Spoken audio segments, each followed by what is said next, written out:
Hey, good afternoon to you. 406 here, News Talk 105.9 WMAL, where we're making sense of the news. Coming up this hour, 4:30, Mike Bastash is here, Daily Caller News Foundation. We talked to him about Joe Biden's decision to get rid of our emergency oil reserves and where that's left us. And joining us at 5:30 is Sal Mercogliano. He is a maritime expert. We'll talk about the cleanup and restoration of the Francis Scott Key Bridge right there in Baltimore. You can join us, 888-630-9625, 888-630-WMAL. Donald Trump has a lot of court cases going on all across the country because lefties are trying to stop his candidacy by using the courtrooms to do it. And among the judges overseeing his fate is a Judge Juan Merchan. He's a Manhattan, quote, Supreme Court Justice, Juan Merchan. He's a lefty. He has a daughter who's a lefty activist. She's an adult. And Donald Trump has decided to raise, as a part of his defense, criticisms of their politics. For that, the judge has slapped an over-the-top, absurd First Amendment robbing gag order on Donald Trump. And then other judges have gone on television to attack Trump. In fact, this past week, a federal judge, U.S. District Judge Reggie Walton, went on CNN and then just started openly attacking Trump on air. Here's what that sounded like. Well, it's very disconcerting to have someone making comments about a judge, and it's particularly problematic when those comments are in the form of a threat, especially if they're directed at one's family. What kind of threat? I mean, we do these jobs because we're committed to the rule of law, and we believe in the rule of law, and the rule of law can only function effectively when we have judges who are prepared to carry out their duties without the threat of potential physical harm. I'm sorry. Show me where Donald Trump threatened physical harm against anyone. For more on this, I want to bring in Mike Davis now. He's the founder and president of the Article 3 Project, and he just filed a very important complaint about the audio you just heard. Mike, good to have you with us, sir. Thank you for having me. So just help me out here. What in the hell is the judge talking about? A threat? Did Donald Trump threaten anyone that you're aware of? No, and this is actually very dangerous, what these Democrat lawyers and judges like this Judge Reggie Walton in D.C. are doing here. They're saying that if a criminal defendant raises evidence that a judge could be biased against that criminal defendant, that is considered a violent threat against the judge because people could, go attack the judge. That is an insane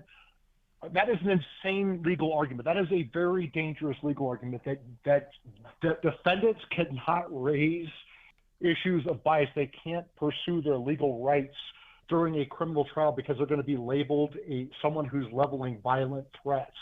And with this Judge Merchan in New York, this trial starts a week from Monday, and this Democrat judge in New York, Juan Merchan, has donated to Biden's campaign a small amount, but he donated in 2020 to Biden's campaign. He donated to another anti-Trump group, and his daughter is a political consultant. She's not a 5-year-old, as Julie Kelly says. She is an adult who runs a very lucrative political consulting, Democrat consulting company, where the New York Post is reporting she makes money fundraising off of her dad's trial of President Trump that starts on Monday. Yes. So that is a conflict of interest, or at a minimum, it's an apparent.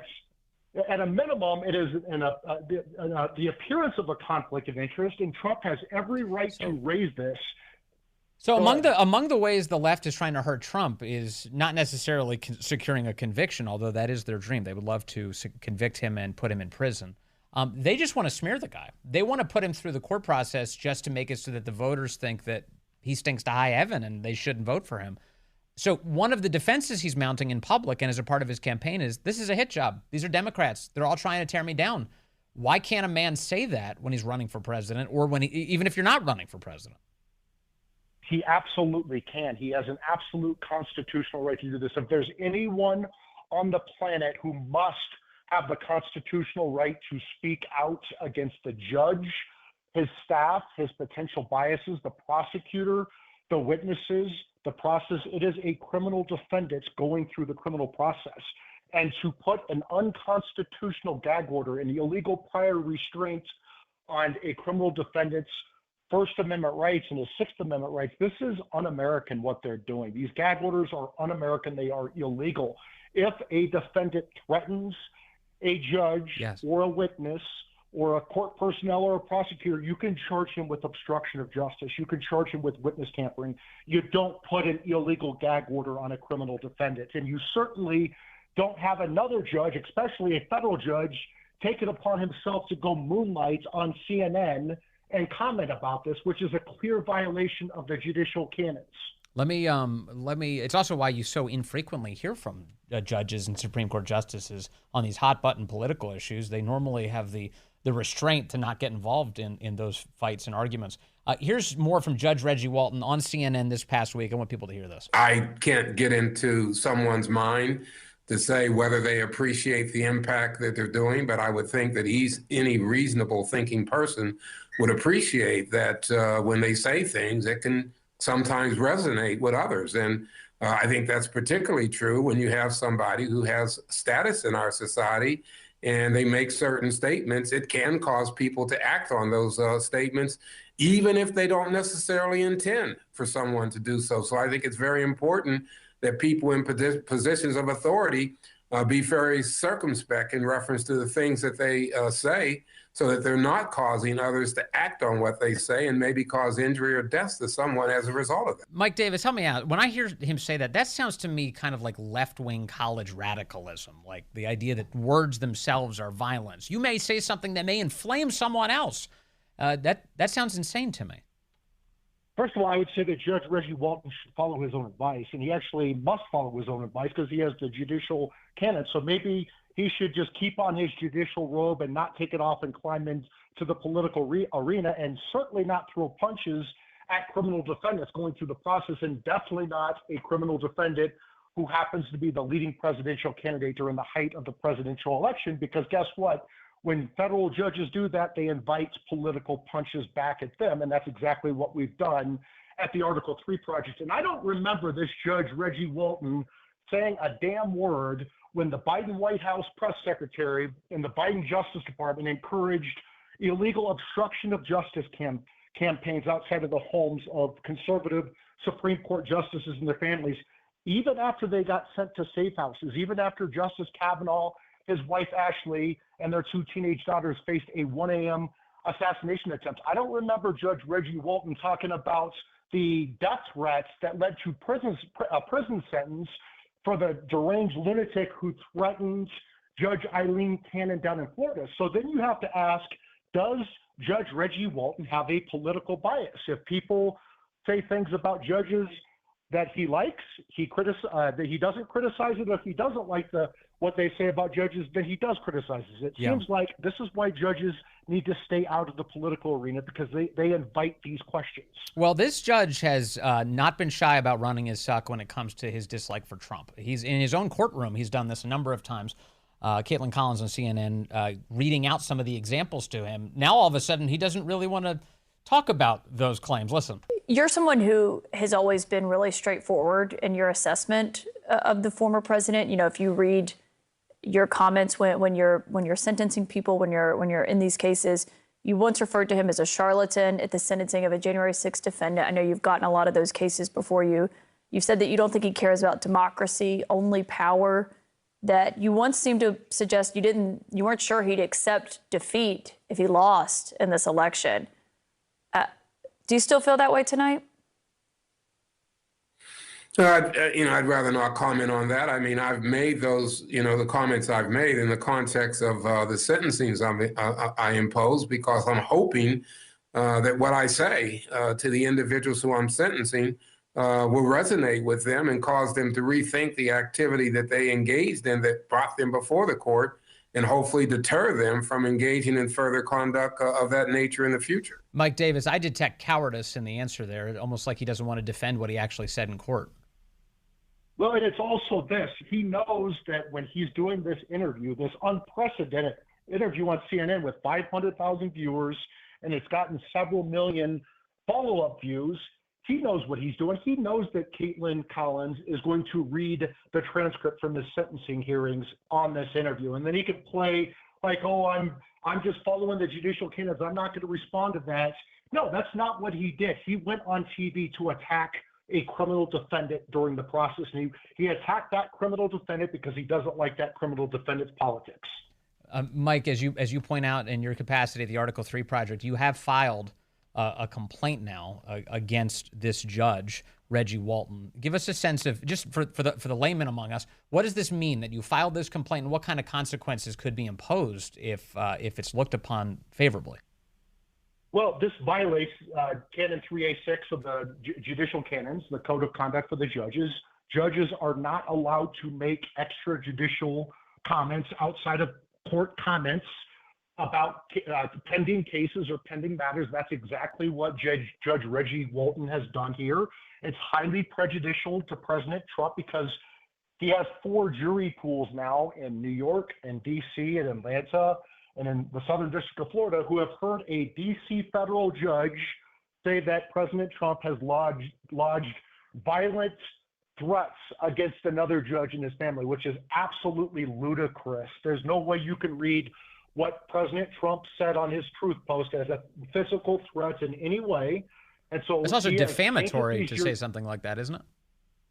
Well, you would think so. You know, we hear that the Democrats pretend like President Trump doesn't have immunity for what he did in his official acts. I wonder if judges take that same position of President Trump sues him for defamation, which he should do. But look, I would say this is part of a pattern with these D.C. judges. Congresswoman Elise Stefanik filed a judicial misconduct complaint against Judge Beryl Howe, another Democrat judge in D.C. who went out and did a speech where they were trashing Trump. So you have Beryl Howe doing this. She was a little bit smarter about it. She was a little bit more coy about it. Then you had Reggie Walton doing it, and he just took off the robe and put on the boxing gloves and got into the political arena. And this needs to stop. And I would say to these Obama judges and Biden judges that control the D.C. circuits, if you do not get your house in order, I promise you I will make it my mission to make sure that Congress does it for you. I was the chief counsel for nominations on the Senate Judiciary Committee with the oversight portfolio over the federal judiciary, including their security, their funding, their ethics. I will be the biggest pain in their ass possible for the next 2 years if the D.C. Circuit tries to sweep this under the rug, because this is unacceptable for a federal judge to go on CNN and criticize any criminal defendant. Remember, Trump is a billionaire former and likely future president. It's not right what they're doing to him, but he can withstand this. But this sets a very dangerous precedent for many other people in America who don't have $1 billion and don't have the platform that Donald Trump has. And this needs to stop. Remember, they're not just going after Trump. Yes. They're going after his supporters on January 6th. They're going after parents. They're going after Christians. At the Article 3 Project, we've said enough of this BS. We're fighting back. I'm glad you are. Lastly, Mike Davis, the way that the left treats judges in the United States, if they're judges that the left likes, they're apparently above scrutiny in our constitutional republic. We're not allowed to scrutinize them at all. We're not allowed to dig into whether they have conflicts of interest. But if they're judges or justices that the left hates, like Clarence Thomas, then we get to know every mile of every RV trip he's ever taken. This is the way they act. How did we get here? How did we get to the point where judges in the United States of America are above scrutiny? Because President Barack Obama stacked the D.C. Circuit and the D.C. District Court with left-wing radicals when they got rid of the 60-vote threshold in the Senate to confirm these judges, and that the D.C. Circuit and the D.C. District Court is full of Obama radicals and a bunch of cowardly Republicans with very few exceptions. All right, Mike Davis with the Article 3 Project, keeping up the good fight as always. Sir, thank you very much. Good to talk to you today. Got some other legal news for you. The Biden administration's Department of Justice is once again admitting that Ashley Biden's scandalous diary is completely real.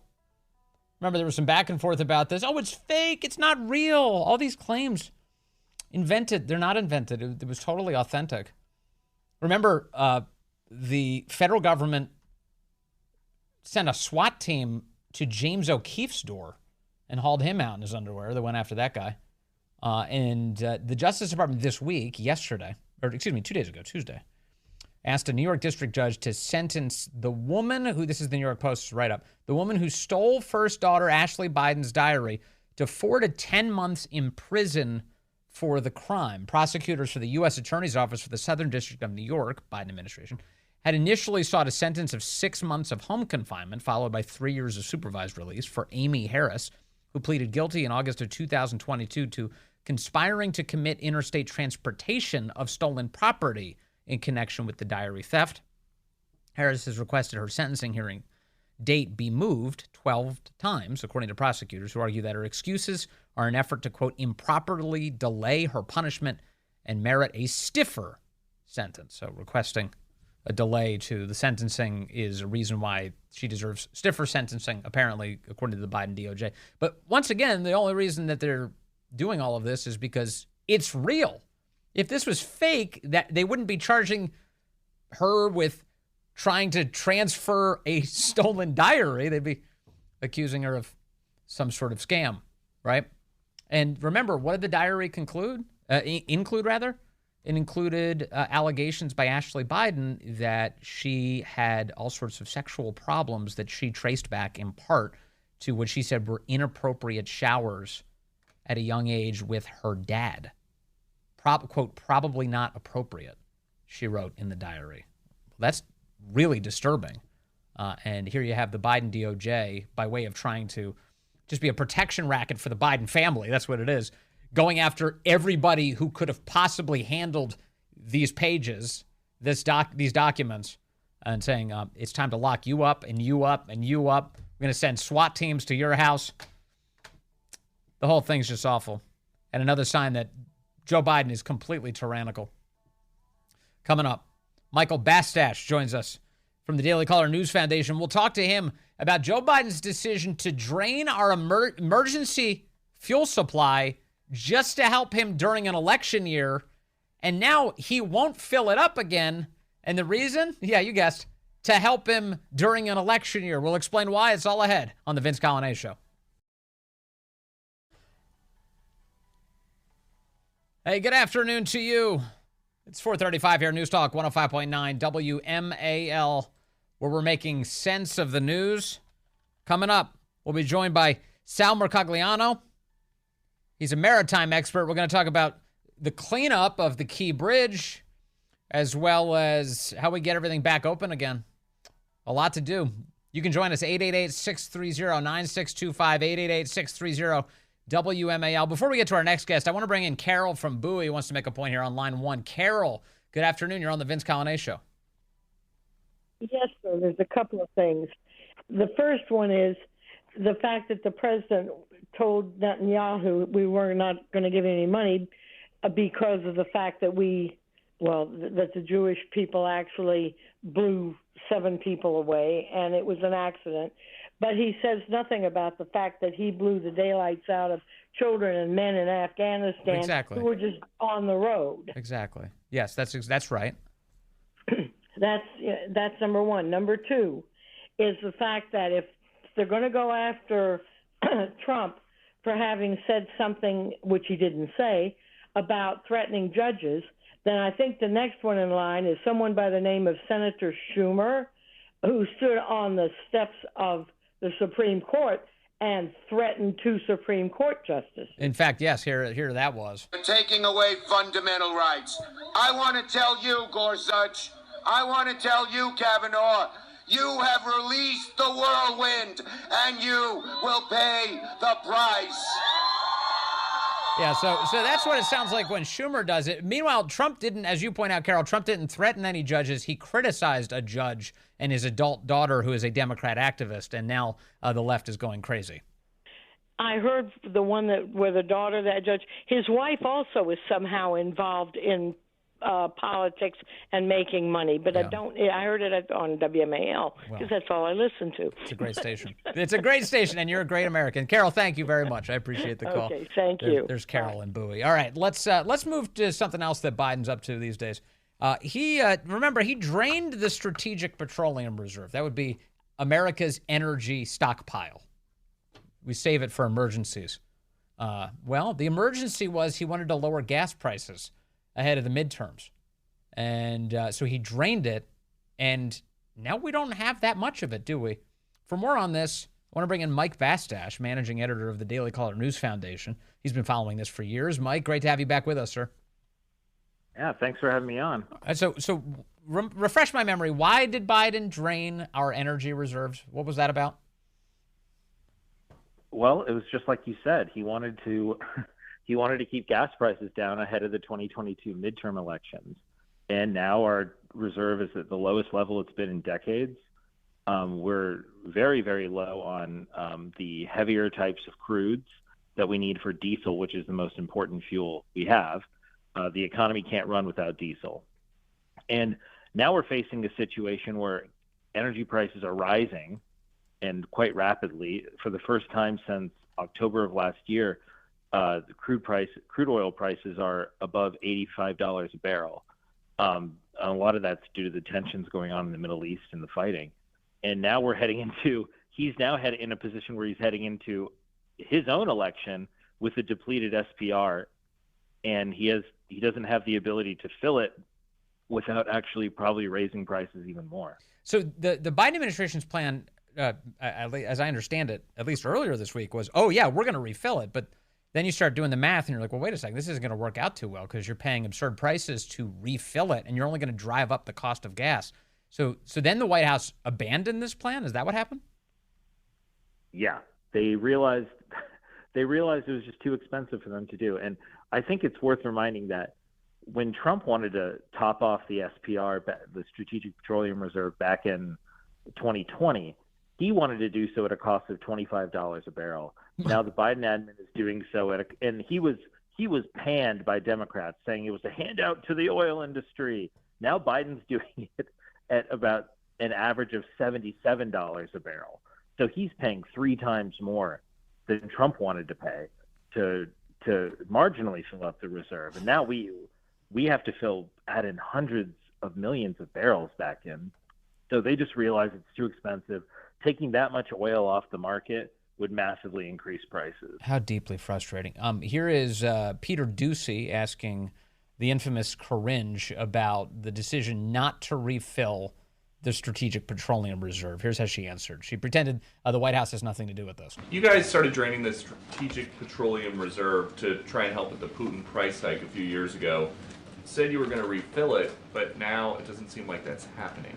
Why? Well, I believe the Department of Energy is responsible for that particular component, is refilling that. So I would refer you to the Department of Energy. I know there were certain components to that, and how they were going to move forward in refilling it. They would have more specifics on that for you. Okay. So all of a sudden now, apparently the Biden administration has nothing to do with the Department of Energy, Mike Bastash. Just a quick fact check on that. Does the White House have anything to do with the Department of Energy? You know, last time I checked, the Secretary of Energy was nominated by the president and reported to the president. Oh, okay. So, I mean, maybe things have changed in the 10 minutes since I last looked at news article on this. But it's I guess the only good thing you could really say about this plan, Vince, is that they're not just selling more oil to the Chinese Communist Party. Yes. So I think that's the best thing about this plan is they stopped selling it to China. Yeah, that was also one of the craziest things about this. They started draining our emergency energy reserves and selling them to China. How did that help us? How did that help bring down gas prices in America if we were exporting them to any country, but nevertheless, I mean, of all places, China? Well, that's a good question, and no one's really been able to answer that. The thing is, the SPR in the past has never really brought down prices in a meaningful or sustainable way. It's a very temporary shot in the arm that the market immediately absorbs, and then prices go right back up. And the difference between what Biden did and what has historically been done is his release was just massive. So it probably did put some downward pressure on prices, but not that much. Now the problem is, though, we're left in a situation where our reserve is seriously depleted. So our ability to, if we were actually in a situation where prices did spike and supply was seriously constrained, we'd have some serious problems. Yeah, we have no more tricks up our sleeve. We're basically right. we're at the mercy of whatever oil's being pumped and processed and sent out. But here you have, if the Biden administration wanted to decrease oil prices today, my impression is all they'd have to do is unleash American energy and start granting all these permits and get this oil drilling going. And those prices would come down immediately, wouldn't they? They would. And, the great thing about America is that our oil and gas industry is actually doing quite well right now. We're pumping record levels of oil and gas, but that's really in spite of what the administration's doing. The administration is basically doing everything it can to rein in energy production, rein in energy exports, all in the name of, the climate or whatever. And if they just got out of the way, we'd be producing a lot more. Sure, and you know who really brought some clarity to me on this, because the truth is, if you talk to a lefty right now about this, who's at all familiar with the data here, they'll say, "Oh, we're drilling record amounts of oil right now," but that is only thanks to, as you point out, it's in spite of Biden for sure, but it's thanks to Trump, because Trump laid the groundwork for getting all these drilling sites up and running, and those, in order to drill a new site, Daniel Turner at Power of the Future was telling me this. In order to drill a new site, it takes 5 years to finally get it operational in the first place. So to the extent that we have operational drilling sites all around the country right now, it's only because of the work that started at least 5 years ago. Yeah, Trump definitely played a big role in this, but also it's just the structure of our country. We have a federalist system, meaning states have a lot of control over energy production. And look at the states where energy production is leading. They're not in states with lots of federal land. They tend to be like Texas, where it's all being done on state and private land, and they've not stood in the way of any of it. And now Texas is, producing more oil than most countries are. Yes. But our energy demands are skyrocketing, aren't they, Mike Bastage? Yeah, we need a lot of energy. Yeah, and they're only going to grow, especially, as we, if we're really serious about doing more AI and data centers and all this stuff, we're going to need a lot more energy. And the agenda right now of shutting down reliable power plants and replacing them with solar and wind, which only work when the weather is cooperative, is not going to work. It's not going to work. And we have a grid that's, last I checked, very old and not up to snuff in terms of handling all of these energy requirements that we're going to need. Electric cars aside, which are only going to add to the pressures. We're heading in a direction where we're going to need a lot more energy, and our grid is not ready to support it, is it? No, and the thing about what's happening to the grid right now is we're making it very fragile. So weather events that were considered routine, storms that we would get every year, summer heat, which happens every summer, are now becoming threats to the grid in ways they were never before. So Texas every summer, California every summer, they're seeing demand fly through the roof, and they're having trouble meeting it. And they didn't have that problem 10 years ago. Well, but the left says that that's climate caused. The left says, oh, it's all of these climate events, these unusual climate events caused by us going out, driving our SUVs, that's leading to that. What's the truth there? Right. Well, they also blame like winter storms on climate change too. So I don't know how seriously to take them. The data is pretty clear in terms of summer heat and all that. It's not really warming that much in terms of like how high summer temperatures are getting. Winters seem to be getting warmer, which should, help you in winters, but it doesn't seem to be. The real drivers here is that we're adding, lots of people are moving to these states like Texas. They're moving to the South. They're moving out to other states out west, and we're closing power plants that produce most of the electricity, or used to in this country. So coal, we're now closing gas plants, we're closing down nuclear plants, and the only thing that's replacing them, because of the regulations and the vast array of subsidies that have been put in place and ramped up by Biden and the Inflation Reduction Act, are incentivizing people just to build solar and wind. And the fundamental problem here comes down to there's really no one being held accountable for the reliability of the grid. Nobody really knows who's ultimately responsible. There was a great book on this written a couple of years ago called Shorting the Grid, and it's pretty eye-opening. And once you realize that there's really no one in charge of reliability, and then you layer in all these horrible subsidies that are skewing what kinds of energy we're producing. Yes. we're really, really setting ourselves up for a very, very, very bad problem. Let me see. I just wrote a couple things down. So we have a very old grid aging. We have a shrinking energy supply pushed along by government. And we have growing demand for energy. And we refuse to do things that would fix it, like pull out more natural gas or build nuclear power plants. All of that adds up to looming disaster? Every year the grid reliability like watchdogs put out, and the grid operators put out reports on reliability, and they are all warning that the grid, especially in like the Midwest, Texas, and New England, and New York, and California, so basically everywhere, I guess, are heading for big problems. They're going to have massive shortfalls in their reserve capacities, which means, if demand is higher than expected, you get rolling blackouts. And like you mentioned earlier, if we're going to add EVs, data centers, AI, if we want to do chips manufacturing, that's a core part of Biden's agenda, is bringing back semiconductors. That is one of the most energy-intensive industries out there. How are we going to do that if you live in a state where there's not a lot of wind or there's not a lot of sun in the wintertime? No, you need reliable, firm power plants that can produce 24/7. Yeah, it's all incoherent. Okay, lastly, if I can return to the Strategic Petroleum Reserve and oil prices with you for a moment. Should Trump win in November, do you think that would create an instant downward pressure on oil prices with the expectation that the oil industry is going to flourish? And will Biden then reap the windfall of a Trump victory to be able to fill the Strategic Petroleum Reserve at a cheaper price? I don't think Biden would refill the SPR if he didn't win.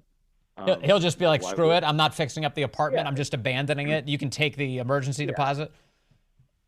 Yeah, I think I guess if it's really under his control, then maybe he wouldn't do it because there's not a lot of incentive to do it. But last time Trump won, the stock market skyrocketed, and maybe it could happen with oil prices too, barring some sort of other international shock to the system, if there's like a war breaks out or something. Yeah, well, that definitely could happen. There's a lot of that going on too. Mike Bastash over at the Daily Caller News Foundation. Thank you, sir, for your conversations. As always, good to talk to you. Look forward to doing that again soon. Thanks, Mike. All right, let's go to the phones. Mike calling in from Gainesville now, line 1. Mike, good afternoon, sir. You're on the Vince Coglianese Show. Good afternoon, Vince. Thanks for taking my call. Yes, sir.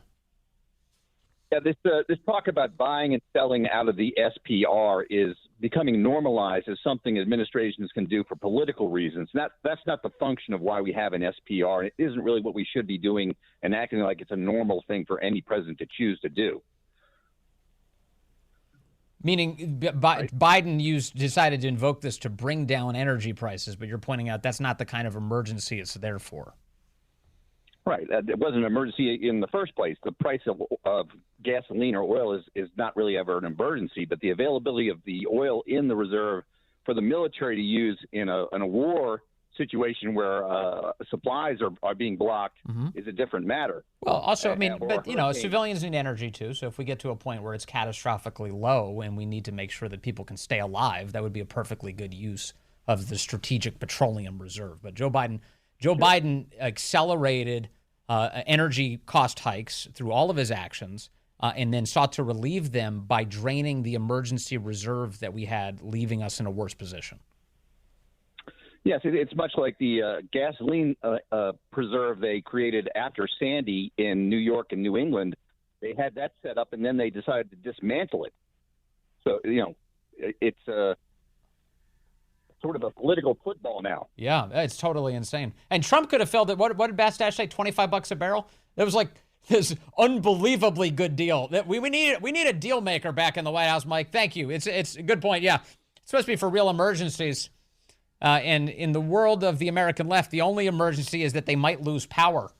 That's the only one. The rest of them, they don't matter to those guys.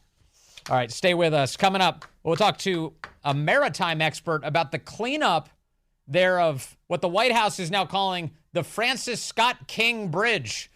It doesn't even exist, so the White House made it up.